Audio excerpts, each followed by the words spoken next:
గుంటూరు జిల్లా చేబ్రోలు మండలంలో దారుణం జరిగింది. నార్కోడూరులోని తెనాలి రోడ్లో ఒక వ్యక్తి దారుణ హత్యకు గురయ్యాడు. మృతుడు నార్కోడూరుకు చెందిన మృత్యుంజయరావుగా గుర్తించారు పోలీసులు. నిన్న విధులు ముగించుకుని ఇంటికి వెళుతుండగా వెనక నుండి కారులో వచ్చిన గుర్తు తెలియని వ్యక్తులు అతనిపై కత్తితో విచక్షణారహితంగా దాడి చేశారు. దీంతో మృత్యుంజయరావు అక్కడికక్కడే మృతి చెందాడు.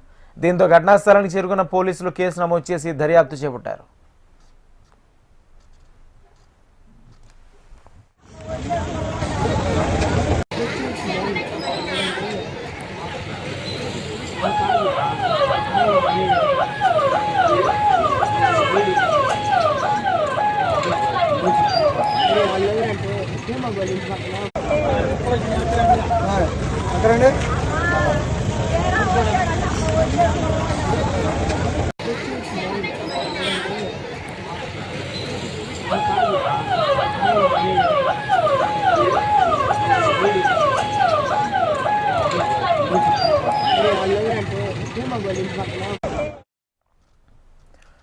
గుంటూరు జిల్లా చేబ్రోలు మండలంలో దారుణం జరిగింది. నార్కోడూరులోని తెనాలి రోడ్లో ఒక వ్యక్తి దారుణ హత్యకు గురయ్యాడు.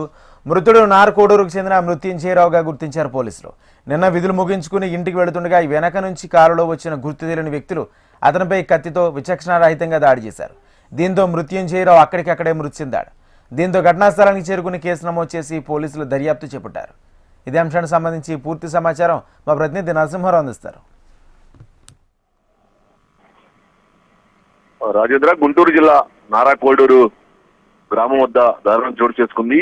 చేబ్రోలు మండలం నారాకోడూరు దగ్గర మృత్యుంజయరావు అనే ఒక 40 ఏళ్ల వ్యక్తిని కత్తులతో దారుణంగా పొడిచి చంపేశారు. ఇందులో భాగంగా మనం చెప్పుకుంటే కూడా ఎవరైతే ఉన్నారో ఈ మృత్యుంజయరావు ఇక్కడే ఉన్నటువంటి నారాకోడూరు దగ్గర పెండింగ్ మిల్ లో పనిచేస్తున్నాడు. విధులు ముగించుకొని తిరిగి ఇంటికి వెళ్తున్న క్రమంలోనే ఎవరో దుండగులు కారులో వచ్చి కత్తులతో దాడి చేయడం జరిగింది. ఆ దాడిలో భాగంగానే అక్కడికక్కడే ఆయన చనిపోవడం జరిగింది. అయితే మృతదేహాన్ని జీజీహెచ్ తరలించారు.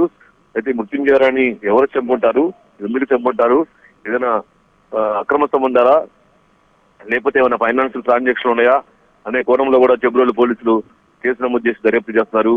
ప్రస్తుతం అయితే ఇతను పెండింగ్ మిల్ లో పనిచేస్తున్నట్టు కూడా గుర్తించారు. అయితే పాత కక్షలు ఏమైనా గొడవలు ఉన్నాయా, లేకపోతే ఫైనాన్షియల్ ట్రాన్సాక్షన్స్ ఉన్నాయా, లేదంటే అక్రమ సంబంధాలా అనే కోణంలో కూడా పోలీసులు అయితే దర్యాప్తు చేస్తున్నారు. Thank you Narasimha Rao.